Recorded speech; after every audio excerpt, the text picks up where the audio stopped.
Good evening, y'all. Welcome back to Southern Bedtime Stories. Tonight, we're reading The Fall of the House of Usher by that master of American horror, Edgar Allan Poe.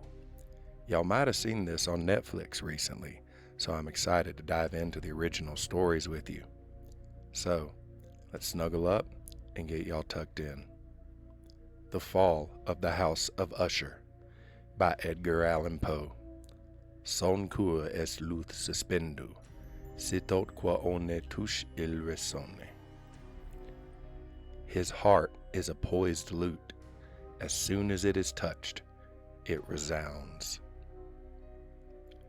During the whole of a dull, dark, and soundless day in the autumn of the year, when the clouds hung oppressively low in the heavens, I had been passing alone on horseback through a singularly dreary tract of country, and at length found myself, as the shades of the evening drew on, within view of the melancholy House of Usher. I know not how it was, but with the first glimpse of the building, a sense of insufferable gloom pervaded my spirit. I say insufferable, for the feeling was unrelieved by any of that half pleasurable, because poetic sentiment with which the mind usually receives even the sternest natural images of the desolate or terrible.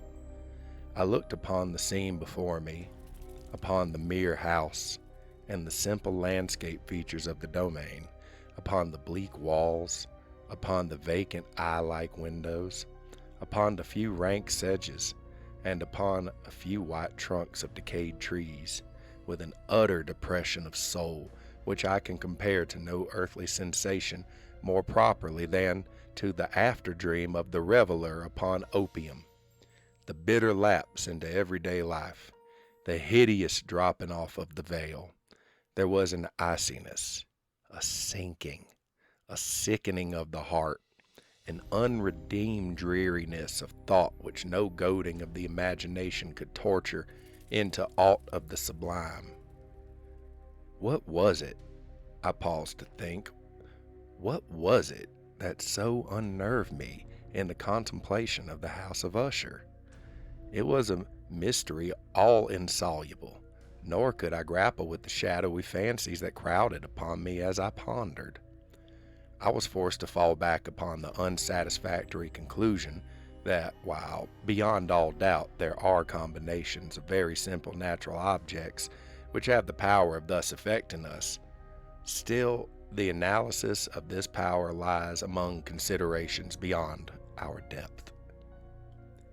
It was possible, I reflected, that a mere different arrangement of the particulars of the scene, of the details of the picture, would be sufficient to modify or perhaps to annihilate its capacity for sorrowful impression, and acting upon this idea, I reined my horse to the precipitous bank of a black and lurid tarn that lay in unruffled luster by the dwelling, and gazed down, but with a shudder even more thrilling than before, upon the remodeled and inverted images of the gray sedge, and the ghastly tree stems, and the vacant and eye-like windows.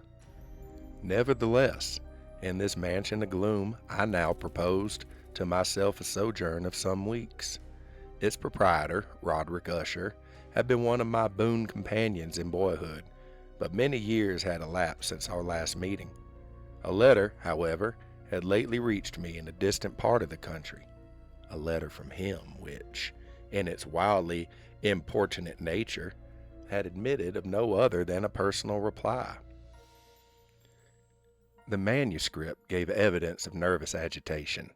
The writer spoke of acute bodily illness, of a mental disorder which oppressed him, and of an earnest desire to see me as his best and, indeed, his only personal friend, with the view of attempting, by the cheerfulness of my society, some alleviation of his malady. It was the manner in which all this and much more was said. It was the apparent heart that went with his request, which allowed me no room for hesitation, and I accordingly obeyed forthwith what I still considered a very singular summons. Although, as boys, we had been even intimate associates, Yet I really knew little of my friend. His reserve had always been excessive and habitual. I was aware, however, that his very ancient family had been noted, time out of mind, for a peculiar sensibility of temperament displaying itself through long ages in many works of exalted art, and manifested of late in repeated deeds of munificent yet unobtrusive charity, as well as in a passionate devotion to the intricacies, perhaps even more than to the orthodox and easily recognizable beauties of musical science. I'd learned, too, the very remarkable fact that the stem of the Usher race, all time honored as it was, had put forth at no period any enduring branch. In other words, that the entire family lay in the direct line of descent, and had always, with very trifling and very temporary variation, so lain. It was this deficiency I considered while running over in thought the perfect keeping of the character of the premises with the accredited character of the people, and while speculating upon the possible influence which the one, in the long lapse of centuries, might have exercised upon the other. It was this deficiency, perhaps, of collateral issue, and the consequent undeviating transmission from sire to son of the patrimony with the name, which had at length so identified the two as to merge the original title of the estate in the quaint and unequivocal appellation of the, quote, House of Usher, an appellation which seemed to include, in the minds of the peasantry who used it, both the family and the family mansion. I have said that the sole effect of my somewhat childish experiment, that of looking down within the tarn, had been to deepen the first singular impression. There can be no doubt that the consciousness of the rapid increase of my superstition, for why should I not so term it, served mainly to accelerate the increase itself. Such, I have long known, is the paradoxical law of all sentiments having terror as a basis, and it might only have been for this reason only, that when I again uplifted my eyes to the house itself, from its image in the pool, there grew in my mind a strange fancy. A fancy so ridiculous, indeed, that I but mention it to show the vivid force of the sensations which oppressed me. I had so worked upon my imagination as really to believe that about the whole mansion and domain there hung an atmosphere peculiar to themselves and their immediate vicinity, an atmosphere which had no affinity with the air of heaven, but which had reeked up from the decayed trees and the gray wall and the silent tarn, a pestilent and mystic vapor, dull, sluggish, faintly discernible, and leaden-hued. Shaking off from my spirit what must have been a dream, I scanned more narrowly the real aspect of the building. Its principal feature seemed to be that of an excessive antiquity. The discoloration of ages had been great. Minute fungi overspread the whole exterior, hanging in a fine tangled webwork from the eaves. Yet all this was apart from any extraordinary dilapidation. No portion of the masonry had fallen, and there appeared to be a wild inconsistency between its still perfect adaptation of parts and the crumbling condition of the individual stones.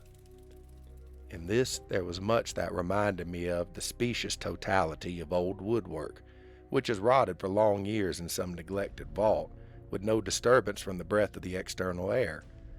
Beyond this indication of extensive decay, however, the fabric gave little token of instability. Perhaps the eye of a scrutinizing observer might have discovered a barely perceptible fissure, which, extending from the roof of the building in front, made its way down the wall in a zigzag direction until it became lost in the sullen waters of the tarn. Noticing these things, I rode over a short causeway to the house. A servant in waiting took my horse, and I entered the Gothic archway of the hall. A valet of stealthy step thence conducted me in silence through many dark and intricate passages in my progress to the studio of his master. Much that I encountered on the way contributed, I know not how, to heighten the vague sentiments of which I have already spoken, while the objects around me, while the carvings of the ceiling, the somber tapestries of the walls, the ebon blackness of the floors, and the phantasmagoric armorial trophies which rattled as I strode, were but matters to which, or such as which, I had become accustomed from my infancy. While I hesitated not to acknowledge how familiar was all this, I still wondered to find how unfamiliar were the fancies which ordinary images were stirring up. On one of the staircases, I met the physician of the family. His countenance, I thought, wore a mingled expression of low cunning and perplexity. He accosted me with trepidation and passed on. The valet now threw open a door and ushered me into the presence of his master. The room in which I found myself was very large and lofty. The windows were long, narrow, and pointed at so vast a distance from the black oaken floor as to be altogether inaccessible from within. Feeble gleams of encrimsoned light made their way through the trestled panes, and served to render sufficiently distinct the more prominent objects around. The eye, however, struggled in vain to reach the remoter angles of the chamber, or the recesses of the vaulted and fretted ceiling. Dark draperies hung upon the walls. The general furniture was profuse, comfortless, antique, and tattered. Many books and musical instruments lay scattered about, but failed to give any vitality to the scene. I felt that I breathed in the atmosphere of sorrow. An air of stem, deep, and irredeemable gloom hung over and pervaded all. Upon my entrance, Usher arose from a sofa on which he had been lying at full length, and greeted me with a vivacious warmth which had much in it, I thought at first, of an overdone cordiality, of the constrained effort of the ennuyé man of the world. A glance, however, at his countenance convinced me of his perfect sincerity. We sat down, and for some moments, while he spoke not, I gazed upon him with a feeling half of pity, half of awe. Surely, man had never been so terribly altered in so brief a period as had Roderick Usher. It was with difficulty I could bring myself to admit the identity of the wan being before me with the companion of my early boyhood. Yet the character of his face had been at all times remarkable. A cadaverousness of complexion, an eye large, liquid, and luminous beyond comparison, lips somewhat thin and very pallid, but of a surpassingly beautiful curve, a nose of delicate Hebrew model, but with a breadth of nostril unusual in similar formations, a finely molded chin, speaking, in want of its prominence, of a want of moral energy, hair of a more than web-like softness and tenuity.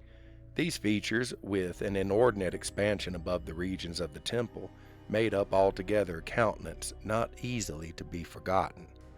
And now, in the mere exaggeration of the prevailing character of these features and of the expression they were wont to convey, lay so much of change that I doubted to whom I spoke.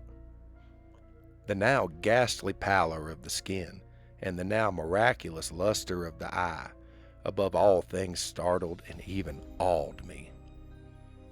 The silken hair, too, had been suffered to grow all unheeded, and, as in its wild gossamer texture, it floated rather than fell about the face. I could not, even with effort, connect its arabesque expression with any idea of simple humanity. In the manner of my friend, I was at once struck with an incoherence, an inconsistency, and I soon found this to arise from a series of feeble and futile struggles to overcome an habitual trepidancy and excessive nervous agitation. For something of this nature I had indeed been prepared, no less by his letter than by reminiscences of certain boyish traits, and by conclusions deduced from his peculiar physical conformation and temperament. His action was alternately vivacious and sullen. His voice varied rapidly from a tremulous indecision, when the animal spirits seemed utterly in abeyance, to that species of energetic concision, that abrupt, weighty, unhurried, and hollow-sounding enunciation, that leaden, self-balanced, and perfectly modulated guttural utterance, which may be observed in the lost drunkard or the irreclaimable eater of opium during the periods of his most intense excitement. It was thus that he spoke of the object of my visit, of his earnest desire to see me, and of the solace he expected me to afford him. He entered at some length into what he conceived to be the nature of his malady. It was, he said, a constitutional and a family evil, and one for which he despaired to find a remedy. A mere nervous affection, he immediately added, which would undoubtedly soon pass off. It displayed itself in a host of unnatural sensations. Some of these, as he detailed them, interested and bewildered me, although perhaps the terms and general manner of their narration had their weight. He suffered much from a morbid acuteness of the senses. The most insipid food was alone endurable. He could only wear garments of certain texture. The odors of all flowers were oppressive. His eyes were tortured by even a faint light, and there were but peculiar sounds, and these from stringed instruments, which did not inspire him with horror. To an anomalous species of terror I found him a bounden slave. "I shall perish," said he. "I must perish in this deplorable folly. Thus, and not otherwise shall I be lost. I dread the events of the future, not in themselves, but in their results. I shudder at the thought of any, even the most trivial incident, which may operate upon this intolerable agitation of the soul. I have, indeed, no abhorrence of danger, except in its absolute effect, in terror. In this pitiable condition, I feel that the period will sooner or later arrive when I must abandon life and reason together in some struggle with the grim phantasm, fear." I learned, moreover, at intervals, and through broken and equivocal hints, another singular feature of his mental condition. He was enchained by certain superstitious impressions in regard to the dwelling which he tenanted, and whence for many years he had never ventured forth, in regard to an influence whose supposititious force was conveyed in terms too shadowy here to be restated. An influence which some peculiarities in the mere form and substance of his family mansion had, by dint of long sufferance, he said, obtained over his spirit, an effect which the physique of the gray walls and turrets, and of the dim tarn into which they all looked down, had at length brought about the morale of his existence.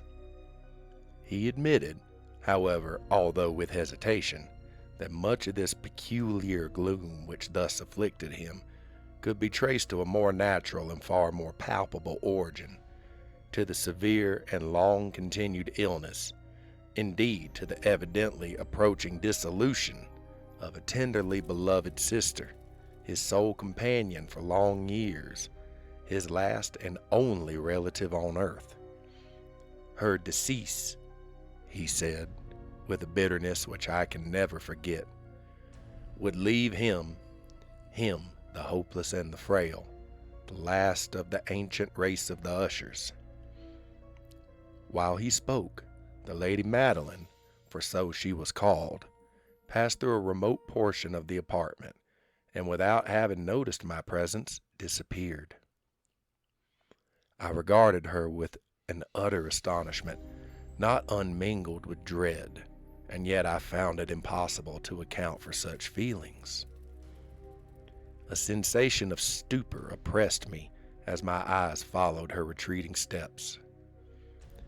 When the door at length closed upon her, my glance sought instinctively and eagerly the countenance of the brother, but he had buried his face in his hands, and I could only perceive that a far more than ordinary wanness had overspread the emaciated fingers through which trickled many passionate tears. The disease of the Lady Madeline had long baffled the skill of her physicians. A settled apathy, a gradual wasting away of the person, and frequent, although transient, affections of a partially cataplectic character were the unusual diagnosis. Hitherto, she had steadily borne up against the pressure of her malady, and had not betaken herself finally to bed. But on the closing in of the evening of my arrival at the house, she succumbed, as her brother told me at night with inexpressible agitation, to the prostrating power of the destroyer, and I learned that the glimpse I had obtained of her person would thus probably be the last I should obtain, that the lady, at least while living, would be seen no more by me.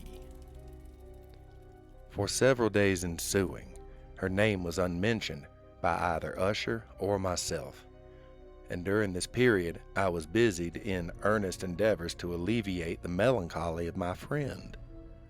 We painted and read together, or I listened, as if in a dream, to the wild improvisations of his speaking guitar, and thus, as a closer and still closer intimacy admitted me more unreservedly into the recesses of his spirit, the more bitterly did I perceive the futility of all attempted cheering a mind from which darkness, as if an inherent positive quality, poured forth upon all objects of the moral and physical universe in one unceasing radiation of gloom.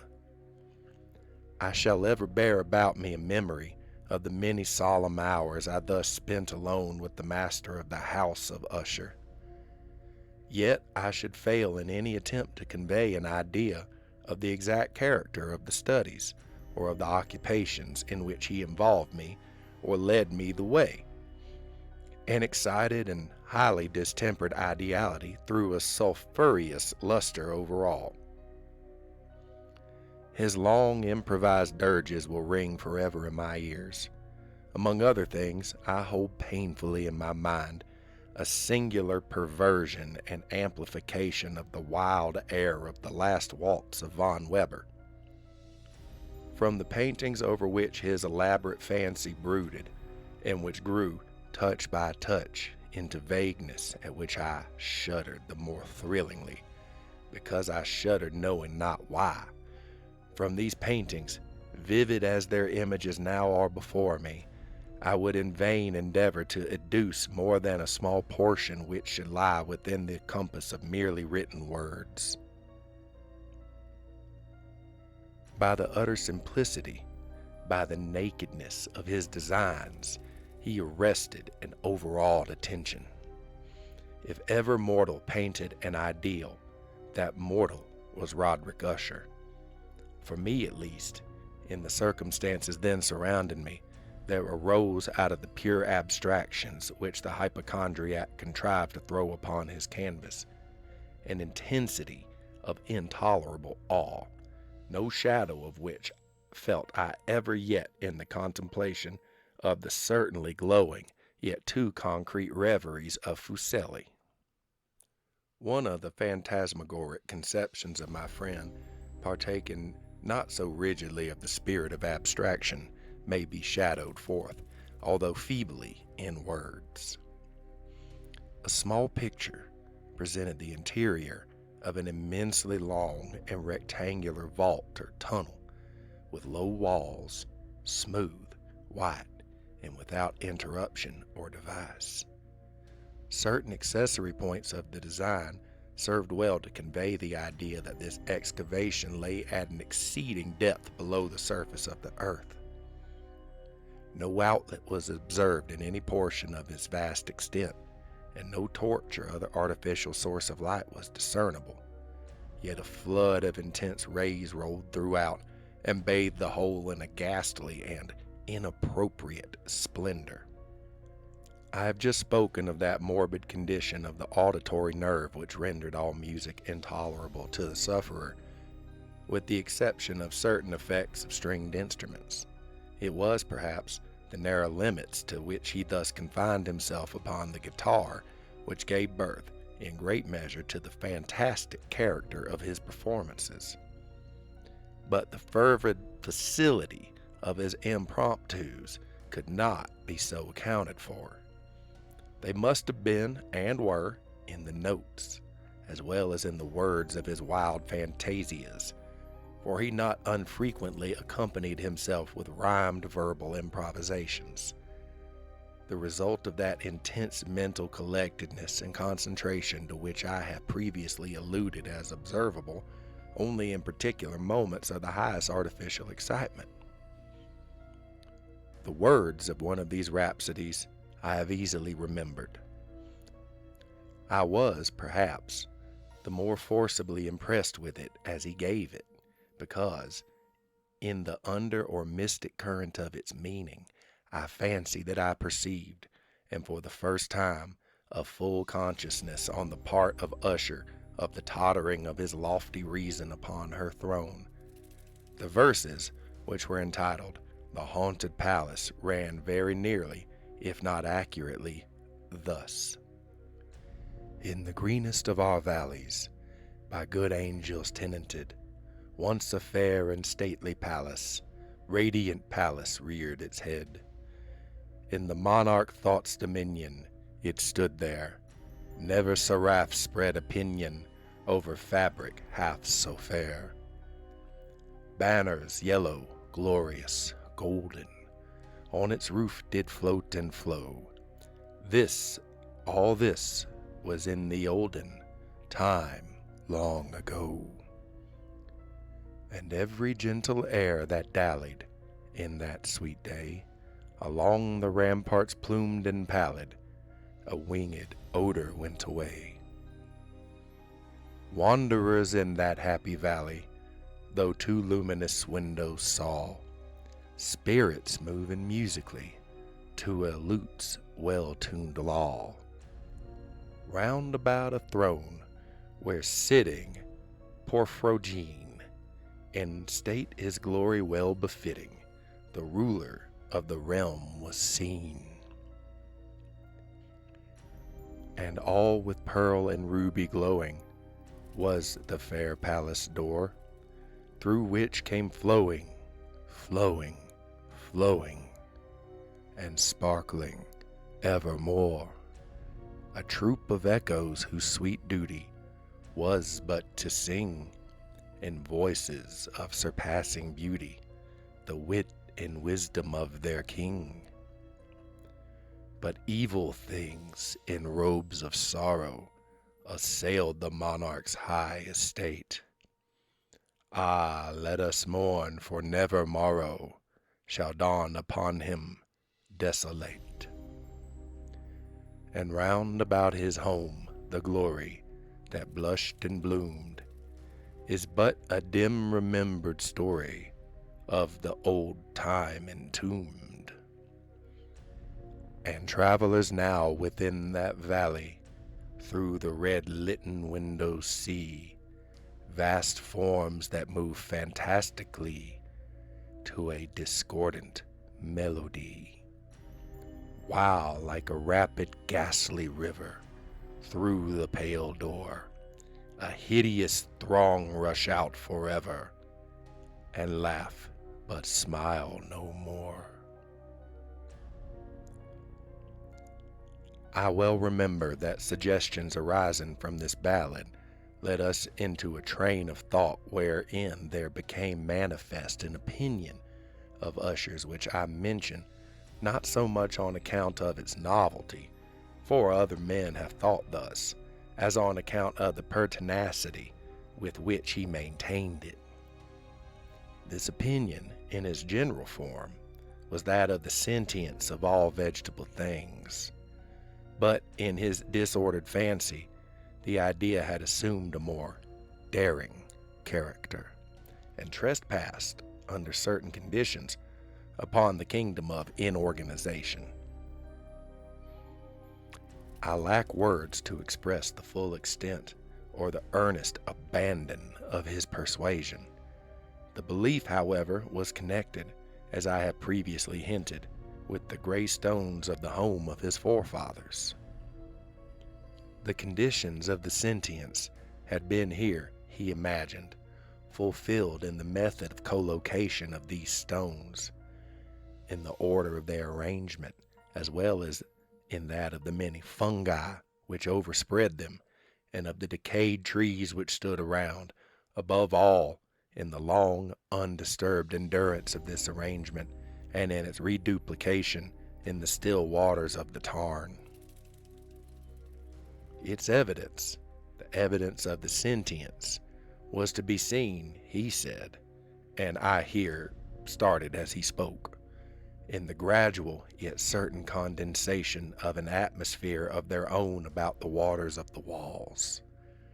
The result was discoverable, he added, in that silent yet importunate and terrible influence which for centuries had molded the destinies of his family, and which made him what I now saw him, what he was.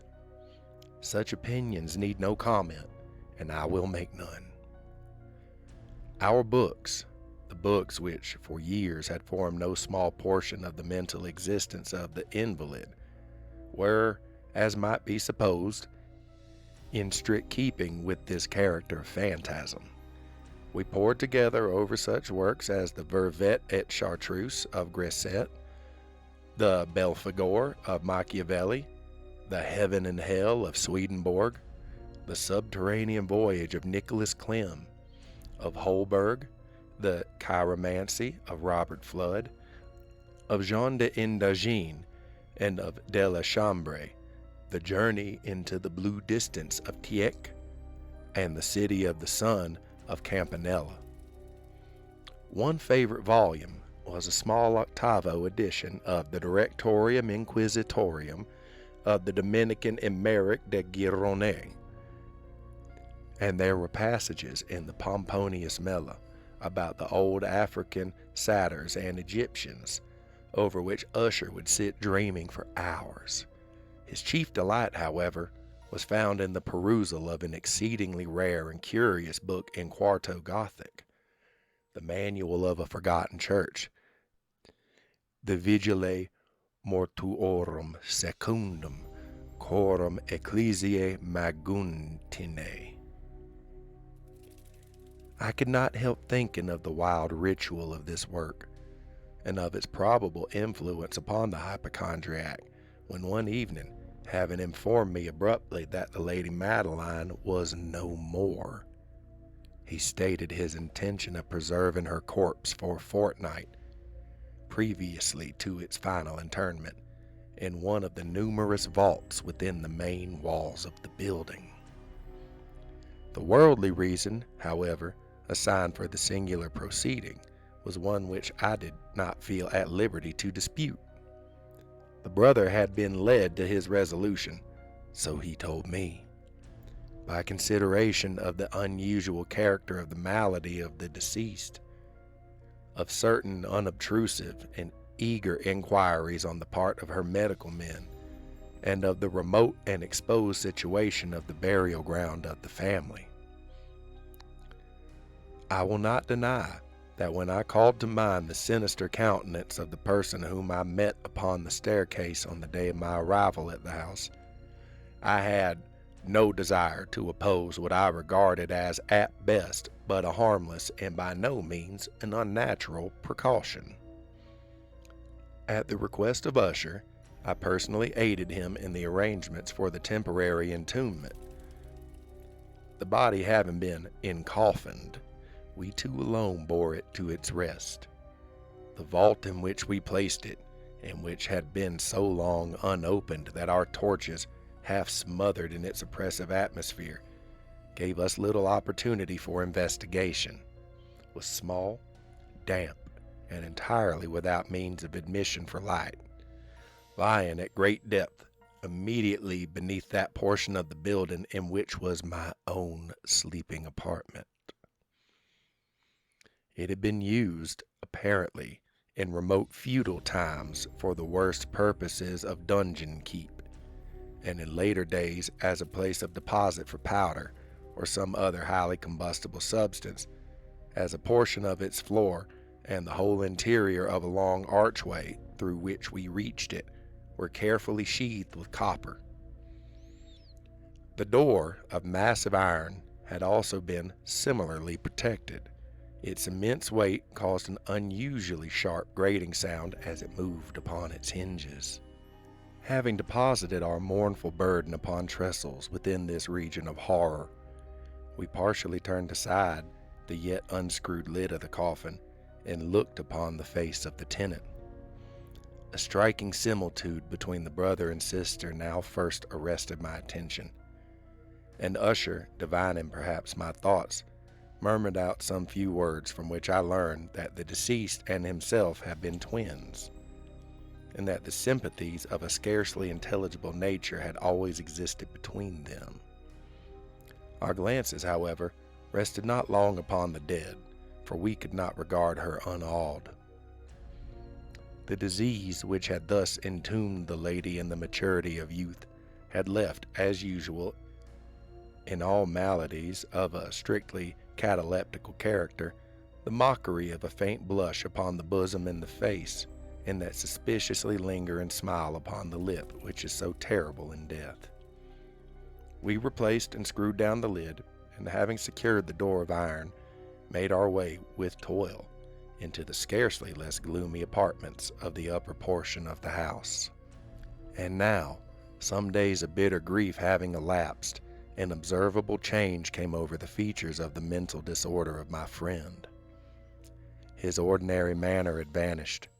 His ordinary occupations were neglected or forgotten. He roamed from chamber to chamber with hurried, unequal, and objectless step. The pallor of his countenance had assumed, if possible, a more ghastly hue, but the luminousness of his eyes had utterly gone out.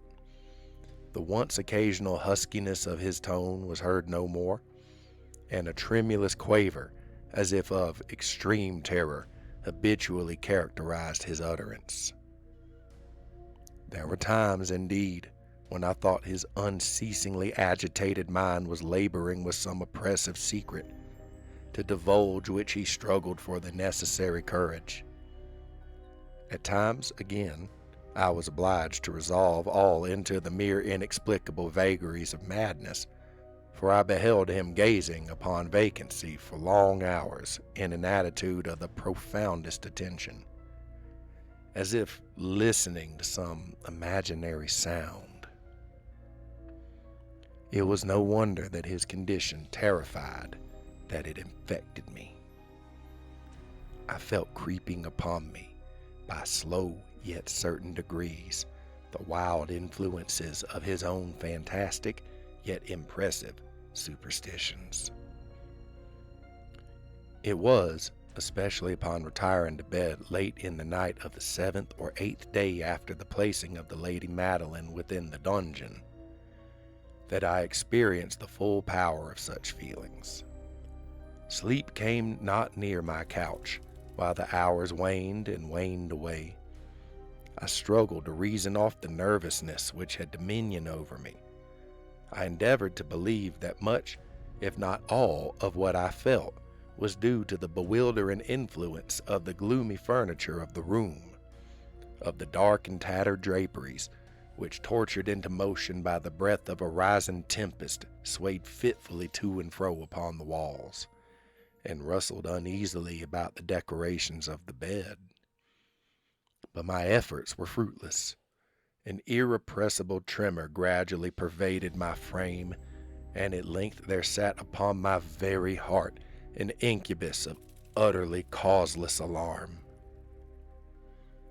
Shaking this off with a gasp and a struggle, I uplifted myself upon the pillows, and peering earnestly within the intense darkness of the chamber, hearkened.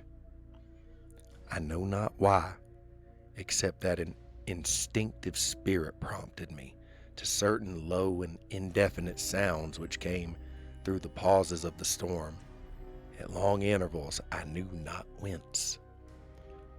Overpowered by an intense sentiment of horror, unaccountable yet unendurable, I threw on my clothes with haste, for I felt that I should sleep no more during the night, and endeavored to arouse myself from the pitiable condition into which I had fallen by pacing rapidly to and fro through the apartment.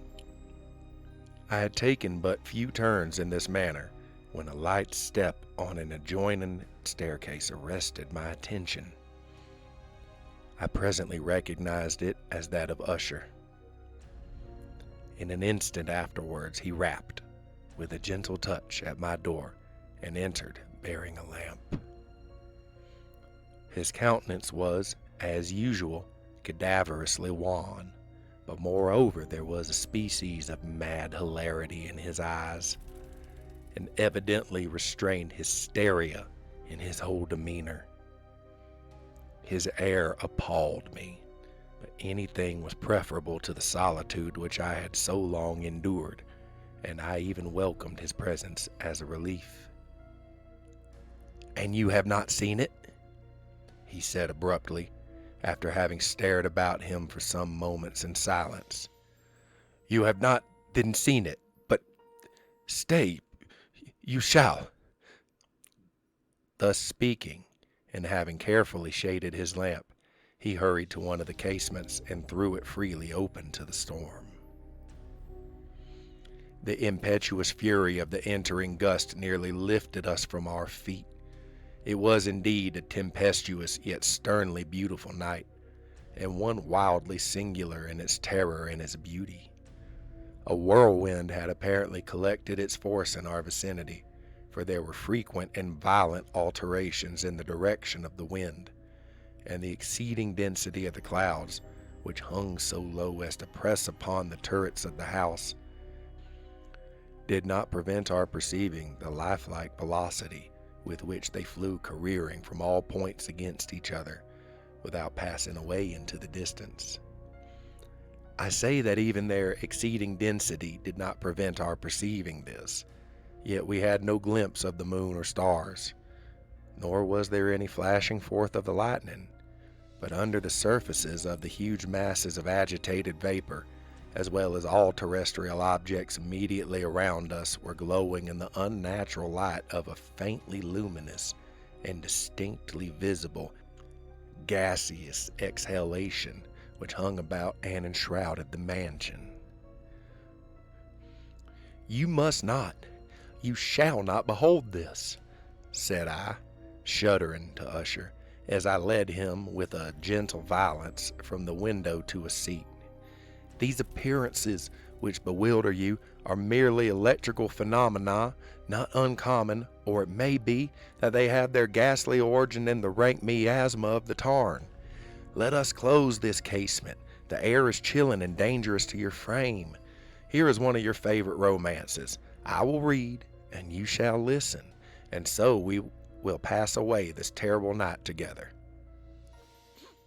The antique volume which I had taken up was The Mad Tryst of Sir Launcelot Canning, but I had called it a favorite of Usher's more in sad jest than in earnest, for in truth there is little in its uncouth and unimaginative prolixity which could have had interest for the lofty and spiritual ideality of my friend.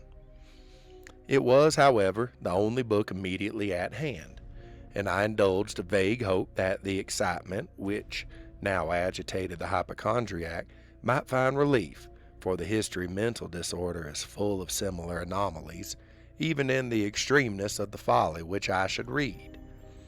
Could I have judged, indeed, by the wild, overstrained air of vivacity with which he hearkened, or apparently hearkened, to the words of the tale, I might well have congratulated myself upon the success of my design.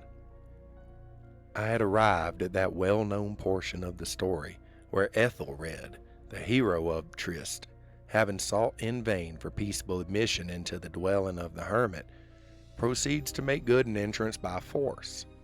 Here, it will be remembered, the words of the narrative run thus: "And Ethelred, who was by nature of a doughty heart, and who was now mighty withal on account of the powerfulness of the wine which he had drunken, waited no longer to hold parley with the hermit, who, in sooth, was of an obstinate and maliceful turn, but feeling the rain upon his shoulders, and fearing the rising of the tempest, uplifted his mace outright, and with blows made quickly room in the plankings of the door for his gauntleted hand, and now pulling therewith sturdily, he so cracked and ripped and tore all asunder, that the noise of the dry and hollow sounding wood alarumed and reverberated throughout the forest.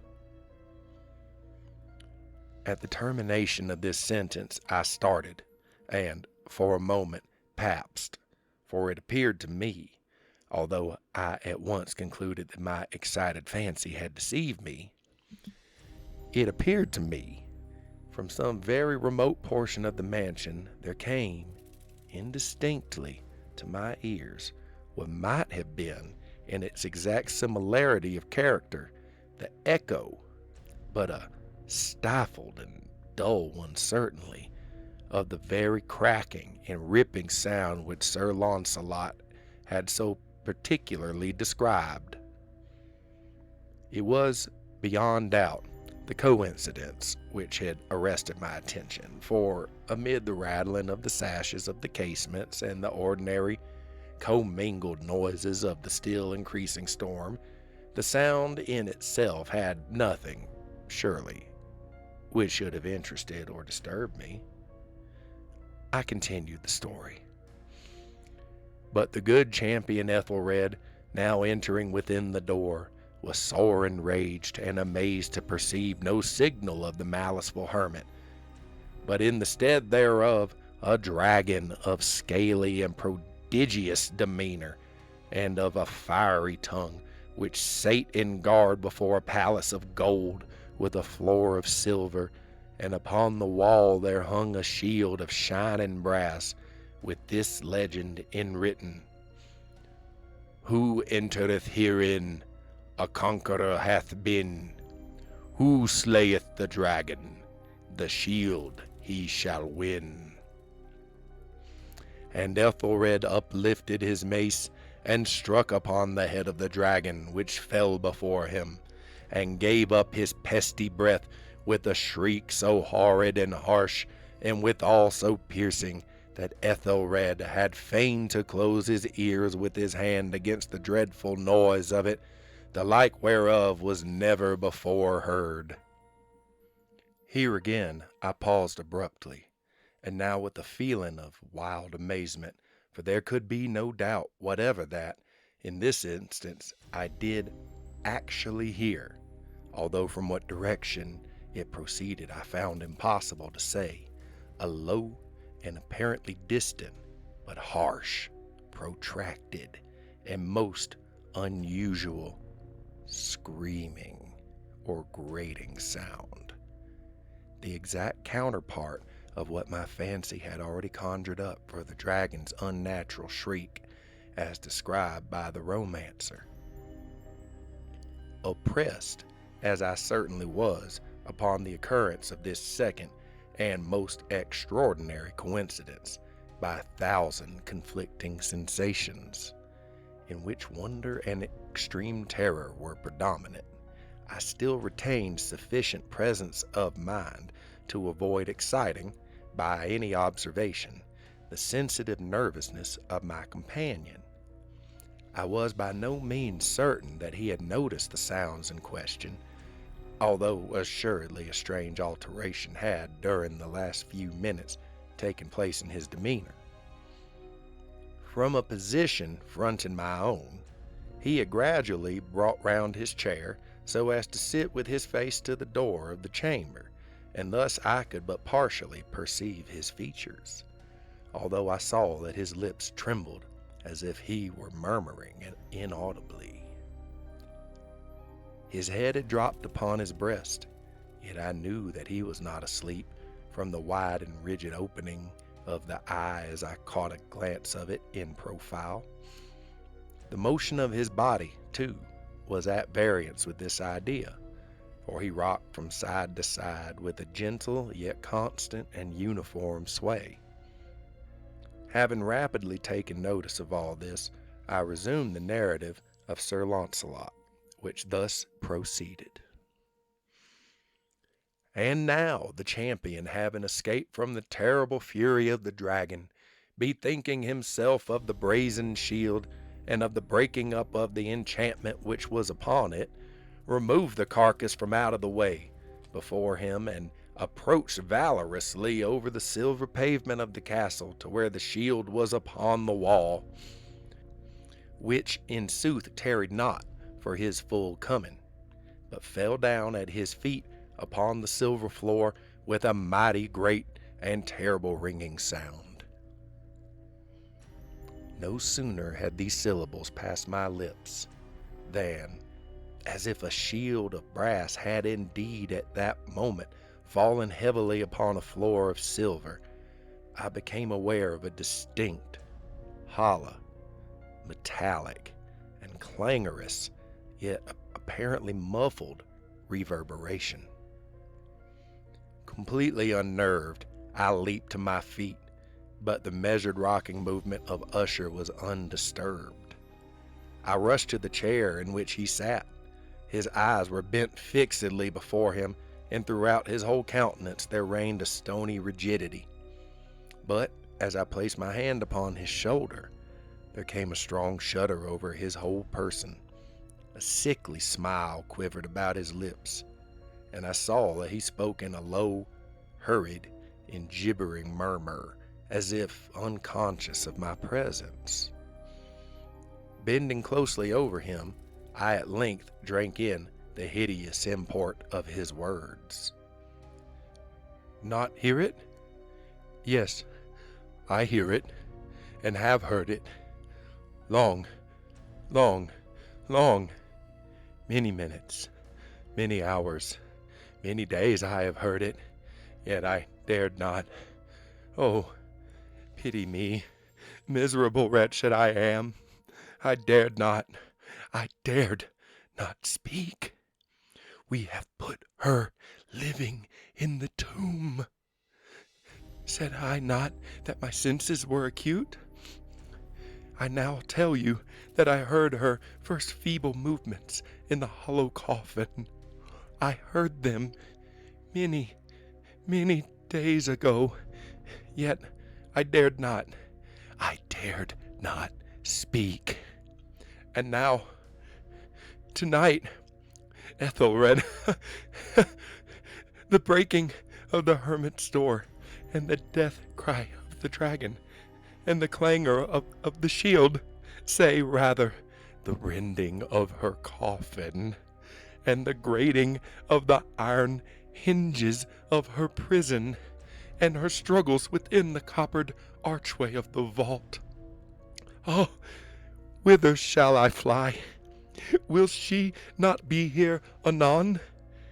Is she not hurrying to upbraid me for my haste? Have I not heard her footstep on the stair? Do I not distinguish that heavy and horrible beating of her heart? Madman! Here he sprang furiously to his feet and shrieked out his syllables as if in the effort he were giving up his soul. Madman! I tell you that she now stands without the door. As if in the superhuman energy of his utterance there had been found the potency of a spell, the huge antique panels to which the speaker pointed drew slowly back upon the instant their ponderous and ebony jaws. It was the work of the Russian gust. But then, without those doors, there did stand the lofty and enshrouded figure of the Lady Madeline of Usher. There was blood upon her white robes, and the evidence of some bitter struggle upon every portion of her emaciated frame.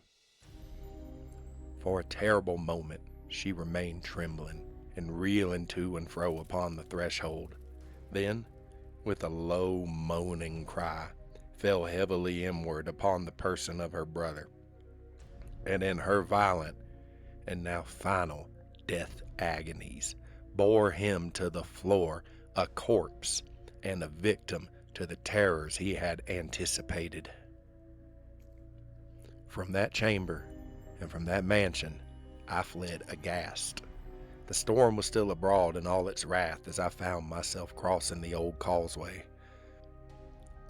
Suddenly, there shot along the path a wild light, and I turned to see whence a gleam so unusual could have issued, for the vast house and its shadows were alone behind me.